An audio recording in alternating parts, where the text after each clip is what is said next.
This is News 18 Network. You are watching News 18 Jammu, Kashmir, Dak, Himachal. Leh के चोग लमसर में कांग्रेस के एक वर्कर्स कन्वेंशन का आयोजन हुआ। एआईसीसी लद्दाख के इंचार्ज रजनी पाटिल, टीसीसीएल प्रेसिडेंट नवाग रिगसिंह जोरा और बाकी लीडर्स भी मौजूद थे। बाई इलेक्शन में पार्टी की जीत की सराहना की गई। पार्टी को ग्रॉस रूट लेवल पर मजबूत बनाने की लीडर्स ने अपील की। रजनी पाटिल ने लद्दाख के मसले राज्यसभा में उठाने की बात कही।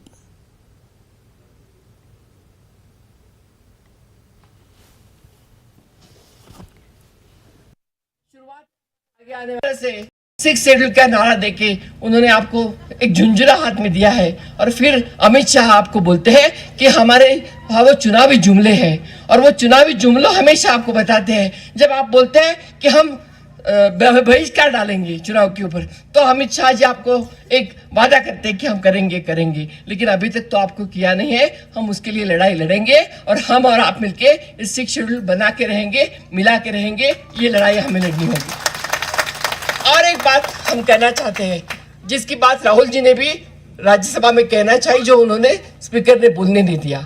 जो गाय और भैंस हमारे चराहे का जो मामला है, उसका भी मामला हमें छुड़वाना होगा। वो बात भी हमें कहनी होगी और उसके लिए भी राज्यसभा में हो या लोकसभा में हो, हम उसकी बात करना चाहेंगे।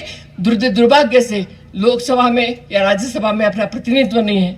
जो राज्यसभा में आपको जिसने लोकसभा में आपने जिसको चुन के दिया है, वो हम तो नहीं जानते हैं कि, लेकिन वो आदमी कभी किसी भी तरह से, किसी भी एंगल से हमें लेह का प्रतिनिधि लगता नहीं है। लगता नहीं है कि ये जो नामग्याल है वो लड़ाकी लगता नहीं है। ये लगता है कि बीजेपी का आदमी है। ये लगता नहीं है कि ये लद्दाख का एमपी है। किसी भी एंगल से लगता है। तो इस तरह से हमें अभी लड़ाई लड़नी है।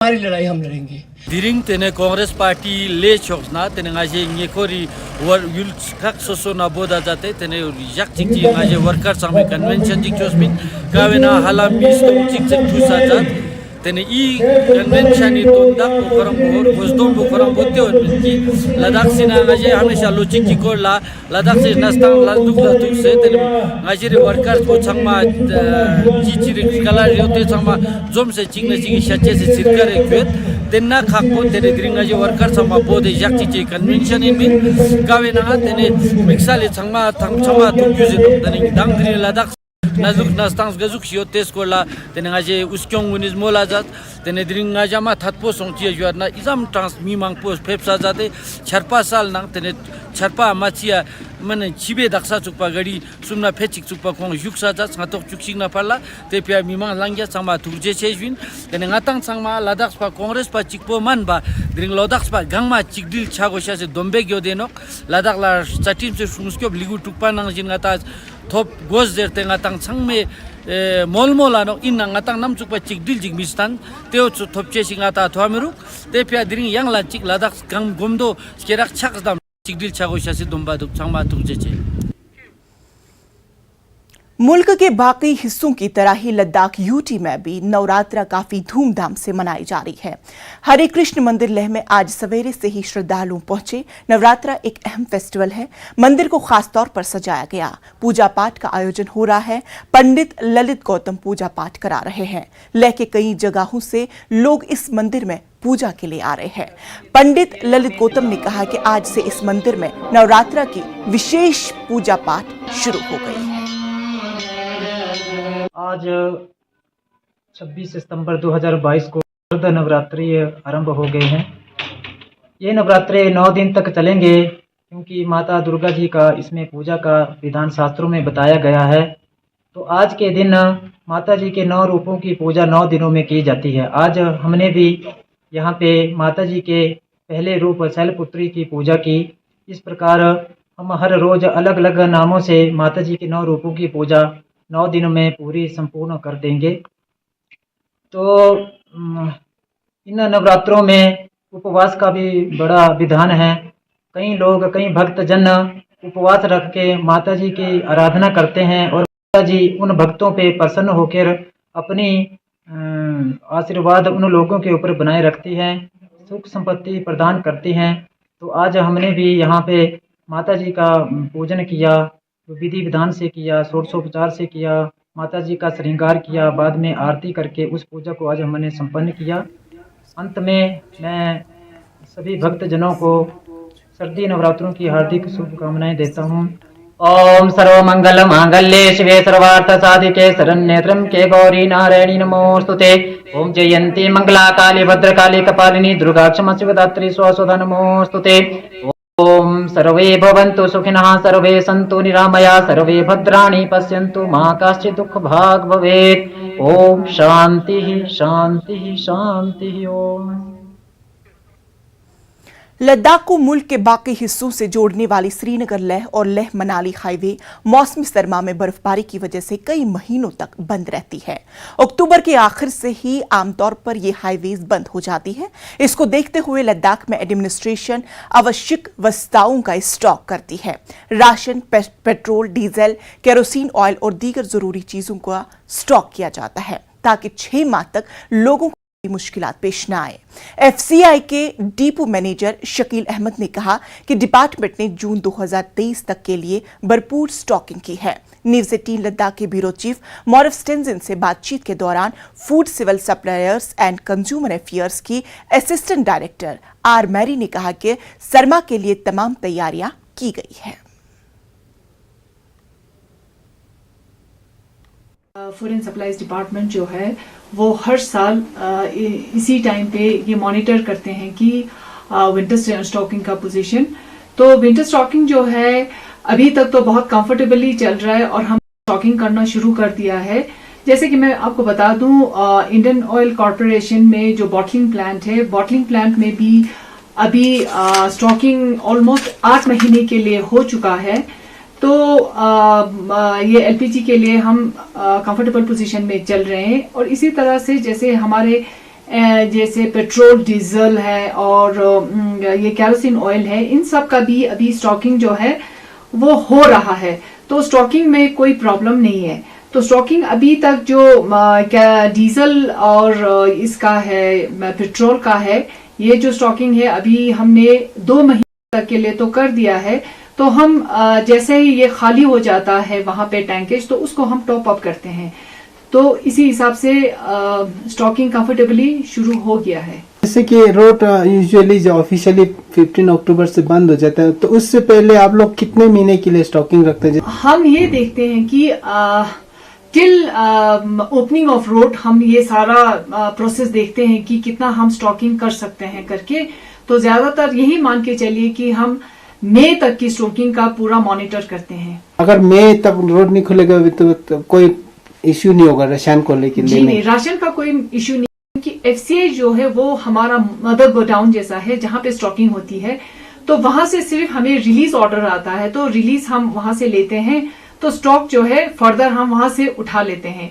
तो अभी तक एफसीआई के पास जून 2023 तक पूरा स्टॉकिंग हो चुका है। तो इस हिसाब से हमें राशन में कोई प्रॉब्लम नहीं होगी। स्टॉकिंग का पोजीशन इस तरह करते, जब जून रास्ता खुल जाते हैं उस वक्त मूवमेंट आना शुरू हो जाते हैं। उसी चाहे अप्रैल में खुले चाहे मई में खुले, उसी वक्त हम मूवमेंट शुरू कर देते, वहां से आना शुरू हो जाते हैं। अच्छा, अभी यहाँ पे 2 गोदाम है हमारे एफसीए के, एक लेह में है, एक एफसीए फ्यांग में है। ये वाला 1 लाख का कैपेसिटी, 1,25,000 का कैपेसिटी है। लेह वाला 60,000 का कैपेसिटी है। ये दोनों गोदाम ले वाला कैपेसिटी इनके लिए काफ़ी सफिशेंट है दोनों के लिए।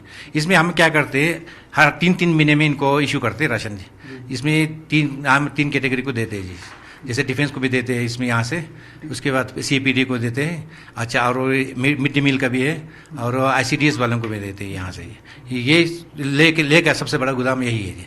विंटर डंपिंग के लिए भी यहाँ से सब कुछ हो जाता है।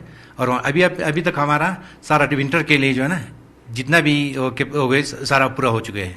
अच्छा, अभी हमने फिलहाल 3 महीने बफर स्टॉक, जैसे आज से लेके इस अप्रैल से लेके नेक्स्ट अप्रैल तक, उसके बाद अप्रैल में जून और 3 महीना फिर बफर रखते हैं, ताकि रास्ता खुलने में कोई दिक्कत हो या कुछ और प्रॉब्लम आता हो, उसकी कमी की उसका पूरा हम पहले ही बफर यहाँ पे करके रख देते हैं जी स्टॉक।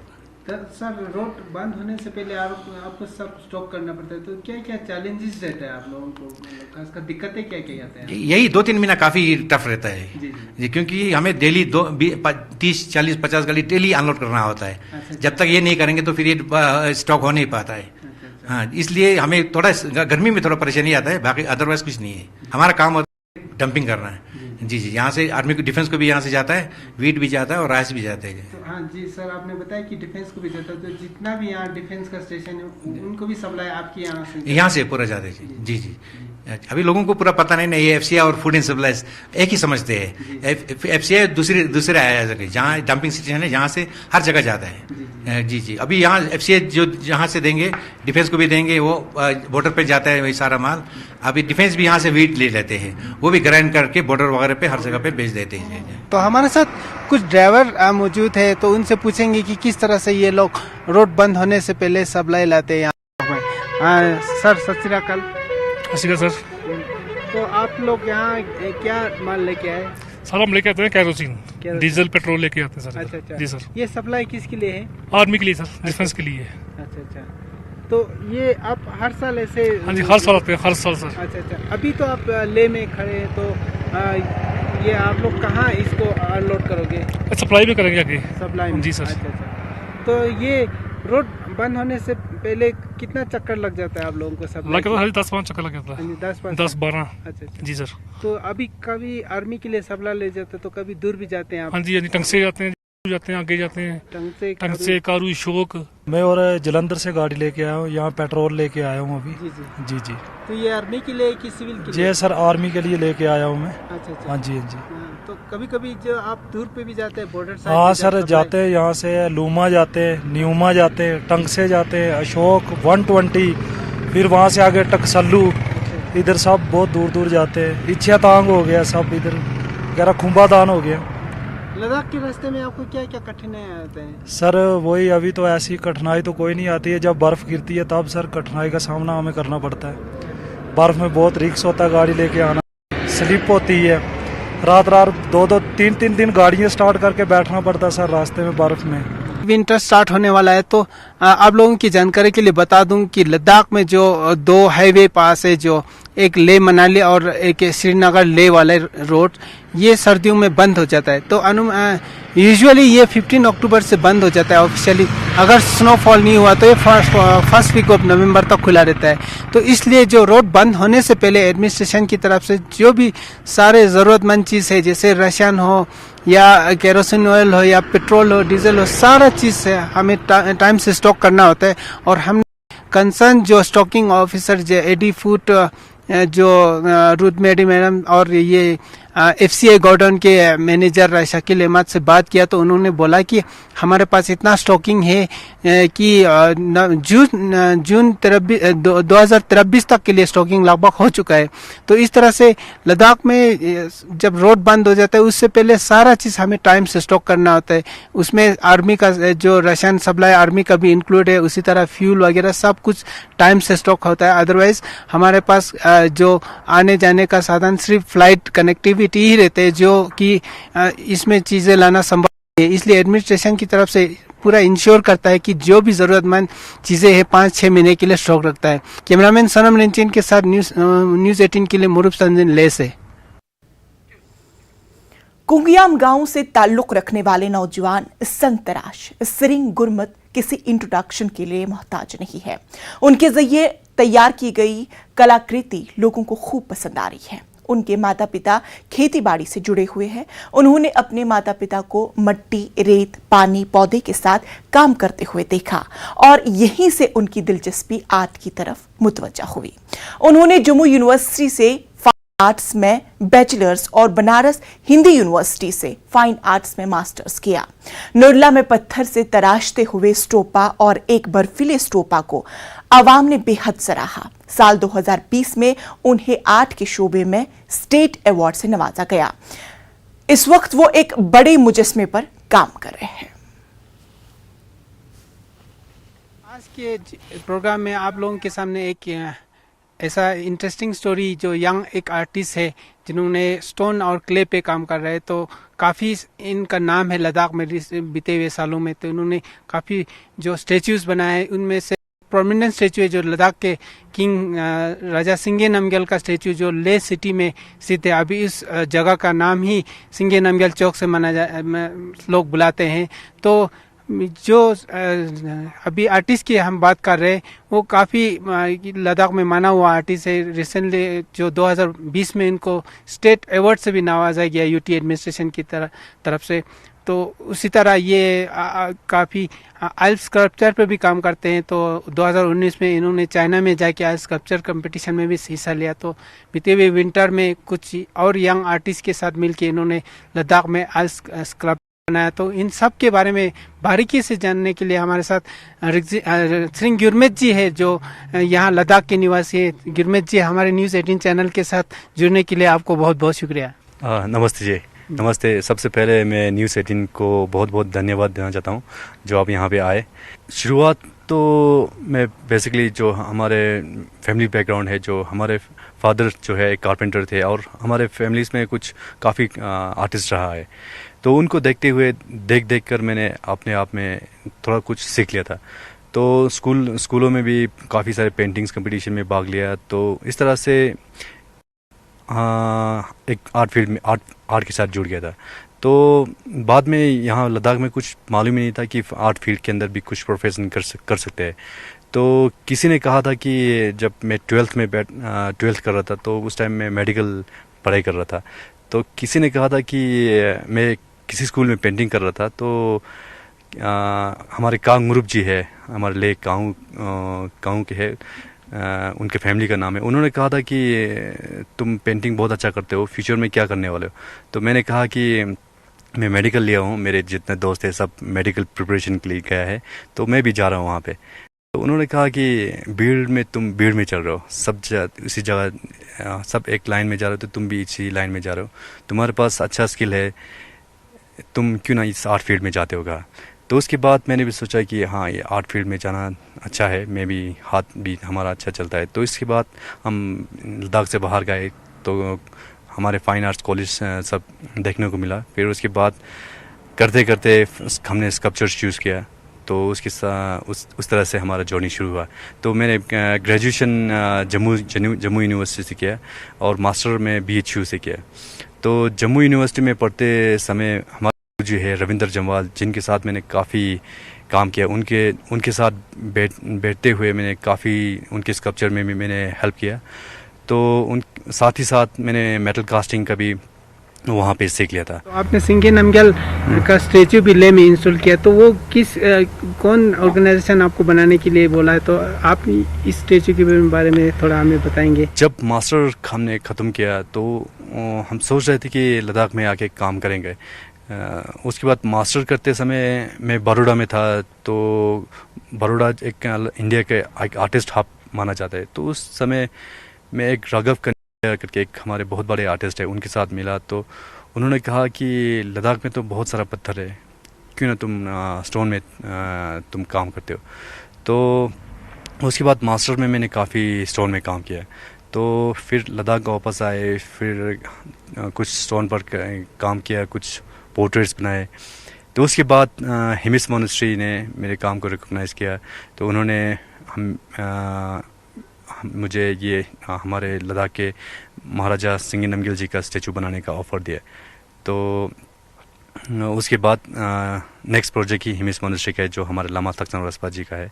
तो मैं हिमिस मोनेस्ट्री और हिज हॉलीनेस गेल्वंग रुक्पा जी का बहुत बहुत धन्यवाद कहना चाहता हूँ। मैं उनका बहुत आभारी हूँ, क्योंकि हम जैसे आर्टिस्ट को उन्होंने टैलेंट को देख के उन्होंने हमें इस काम को करने का मौका दिया जी। 2020 में आपको स्टेट अवार्ड भी मिला, उसके बाद आपने पीछे मुड़ के नहीं देखा? तो एक आर्टिस्ट के लिए तो हमारी पैशन ही है जो हमें ज़िंदा रखता है।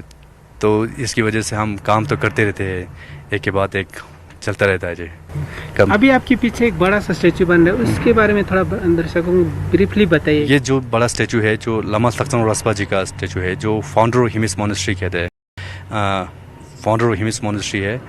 और इनका नाम ही तक्चंग इसलिए पड़ा था कि वो तिब्बत में कोई स्टक जो ईगल का एक नेस्ट है उसके अंदर उन्होंने मेडिटेट किया था, तो उसके बाद उनका नाम तक्चंग पड़ गया था। और एक योगी थे ये, तो उसका एक ही कपड़े पहनते थे जो एक रस्पा करके, तो तक्चंग रस्पा उनका नाम है। तो वो काफ़ी पिलग्रिमेज इंडिया, अफ़गानिस्तान और इराक वगैरह भी उस टाइम गए थे। तो उसके बाद तक्चंग रस्पा उन्होंने लद्दाख में एक बहुत इम्पोर्टेंट रोल प्ले किया है। तो हिमिस मॉनेस्ट्री का फाउंडर भी है और काफ़ी सारे उन्होंने काम है, बहुत सारे। सर ये प्रोजेक्ट कब तक कंप्लीट होगा, इसके बाद इसको कहाँ इंस्टॉल किया जाएगा और ये प्रोजेक्ट कौन बनवा रहा है आपके थ्रू? ये हिमिस मॉनेस्ट्री का प्रोजेक्ट है, जो हिमिस लमा तक्चंग रस्पा जी ही हमारे हिमिस मॉनेस्ट्री का फाउंडर है। तो इसको हिमिस मॉनेस्ट्री में ही लगना है जी। ये अभी 3 साल से चल रहा है क्योंकि काफ़ी बड़ा स्टैचू है, और ये मेटल में कास्टिंग करना है, इसको कॉपर में कास्टिंग करना है। और कॉपर जो है लद्दाखी जितने भी फैमिलीज है उन हर फैमिली से एक कॉपर वेसल्स को डोनेशन करके लाया है, तो ताकि सब लोगों का उसमें कंट्रीब्यूशन रहे। तो इसको अगले साल हम मेटल में कास्टिंग कर देंगे जी, और उसके अगले साल हिमिस मॉनेस्ट्री में इंस्टॉल भी कर देंगे जी। अगले साल तक तैयारी होने का? हाँ, अगले साल तक। और लद्दाखी युवा जो यूथ इंटरेस्ट लेते हैं आर्ट में, उनके लिए क्या मैसेज देना चाहेंगे आप? सबसे पहले न्यूज़ 18 की सभी टीम को मैं बहुत बहुत धन्यवाद देना चाहता हूँ कि हमारे स्टूडियो पे आए और ये हमारे काम सबको सभी के सामने दिखाया। और दूसरी बात यह है कि जो हम जितने भी हमारे यंग आर्टिस्ट है, मैं उनको यही कहना चाहूँगा कि जो भी आप कर रहे हो, जो भी आप किसी भी फील्ड में बैठ के कर रहे हो, मैं उन सभी को यही कहना चाहूँगा कि अपने पैशंस को बरकरार रखते हुए अपने काम को अच्छे से दिल से करता जाइए, और यही काम हमें आगे जाके अपना प्रोफेशन बना लेगा, अपना रास्ता खुद ब खुद दिखा के ले जाएगा और हमारे ज़िंदगी को एक अच्छा रूप देगा जी। Thank you. Thank you Gurmeet ji. तो गुरमीत जी ने जैसे बताया कि कोई भी यूथ हो, किसी भी आर्ट फील्ड में इंटरेस्ट लगते हो, तो उसको अपने मेहनत लगन से करना चाहिए, ताकि साथ साथ अपने पैशन को भी आगे बढ़ाएंगे, तो साथ ही साथ अपना रोजी रोटी भी कमाएंगे। कैमरामैन सोनम लिंचिन के साथ मुरुब तांजिन, लद्दाख से। हाई स्कूल गोमा करगिल ने पोषण अभियान को मनाने के लिए एथनिक फूड फेस्ट का आयोजन किया। Council model high school Goma Kargil ने पोषण अभियान मनाया। स्कूल एजुकेशन कमेटी के मेंबर, हेडमास्टर और गांव वालों ने हिस्सा लिया। Chief education officer Kargil chief guest से स्टूडेंट्स और टीचर्स ने मुख्तलिफ एथनिक फूड्स पेश किए। उनकी न्यूट्रिशनल वैल्यू बताई गई। सोसाइटी में लोकल फूड्स की अहमियत को हाईलाइट करना इसका मकसद था। हेडमास्टर CMHS गोमा मोहम्मद इस्माइल ने कहा कि जंक फूड में न्यूट्रिशनल वैल्यू बढ़ाने की जरूरत है, ताकि बच्चे नेचुरल कंडीशंस को बर्दाश्त कर सकें।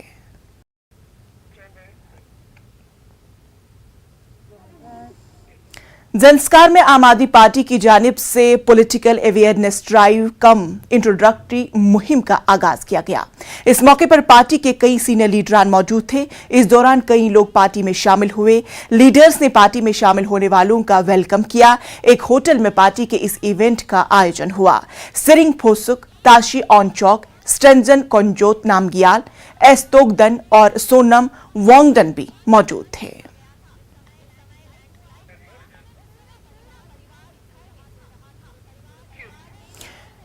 भारत मिशन के तहत फाउंडेशनल लिटरेसी एंड न्यूमरेसी पर एक मेगा ओरिएंटेशन प्रोग्राम का जोनल एजुकेशन अफेयर्स सनकू ने आयोजन किया। Higher secondary school Sanku programme में हादी अली मौजूद रहे। इस मौके पर मोहम्मद जाबिर चीफ गेस्ट रहे। सादिक अली नोडल ऑफिसर, सईद हुसैन और जाकिर करबलाही और दीगर इस प्रोग्राम में कामयाब बनाने के लिए कोऑपरेट किया। जाबिर ने टीचर्स को मशवरा दिया कि वो स्टूडेंट्स के साथ अच्छा बर्ताव करें। उन्होंने स्टूडेंट्स के दिलों में एक ख्वाब पैदा करने पर जोर दिया।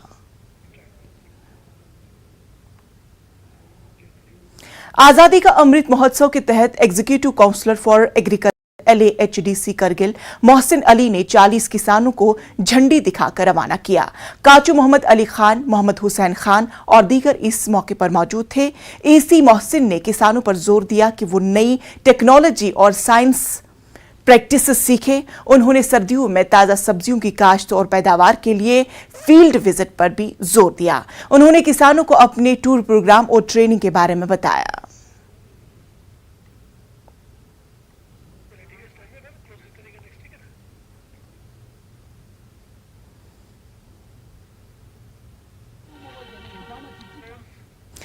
नाज़रीन, लद्दाख की खबरों में फिलहाल इतना ही। मुझे दीजिए इजाजत। आदाब। This is News 18 Network. You are watching News 18 Jammu, Kashmir, Ladakh, Himachal.